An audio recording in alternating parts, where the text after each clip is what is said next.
ડભોઈના 30 વર્ષ જૂના જમીન કેસમાં વડોદરાના વર્તમાન અને તત્કાલીન કલેક્ટર સામે કન્ટેમ્પ્ટ કાર્યવાહી કરવા હાઈકોર્ટે આદેશ કર્યો છે, જેમાં ડભોઈના 30 વર્ષ જૂના એક જમીન કેસમાં કોર્ટે બિનખેતીની મંજૂરી આપવા કલેક્ટરને સૂચના આપી હતી.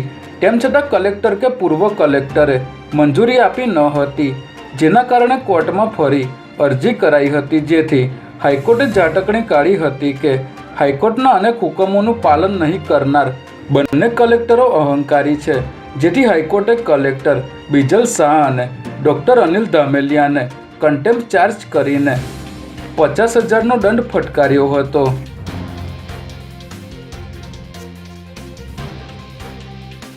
છેલ્લા 2.5 વર્ષમાં એસીબીએ અમદાવાદ સહિત રાજ્યમાંથી 415 સરકારી બાબુઓને ₹2.89 કરોડની લાંચ લેતા ઝડપી પાડ્યા હતા, જેમાં સૌથી વધારે 135 પોલીસ અધિકારી અને કર્મચારી ₹98 લાખની લાંચ લેતા ઝડપાયા હતા. ત્યારે આ આંકડા પ્રમાણે હાલ દર 6 દિવસે એક પોલીસ કર્મચારી લાંચ લેતા પકડાઈ રહ્યો છે.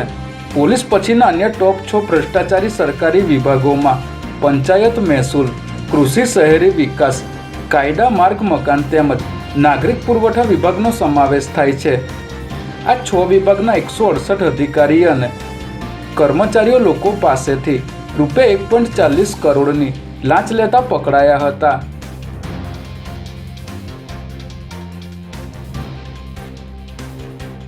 ગઈકાલે બપોરે જમ્મુ કાશ્મીરના પહેલગામમાં થયેલા આતંકવાદી હુમલામાં 27 લોકો માર્યા ગયા હતા, જેમાં જમ્મુ કાશ્મીર ફરવા ગયેલા સુરતના કાબોદરા વિસ્તારમાં રહેતા યુવક શૈલેષ કળથિયાનું, જ્યારે ભાવનગરના રહેવાસી યતીનભાઈ પરમાર અને તેમના પુત્ર સ્મિત પરમારનું મોત થયું હોવાનું જાણવા મળી રહ્યું છે. ત્યારે આજે સાંજ સુધીમાં આ ત્રણેય ગુજરાતીઓના પાર્થિવ દેહને વિશેષ આર્મી પ્લેન દ્વારા અમદાવાદ એરપોર્ટ પર લાવવામાં આવશે, બાદમાં તેમના પરિવારને સોંપવામાં આવશે.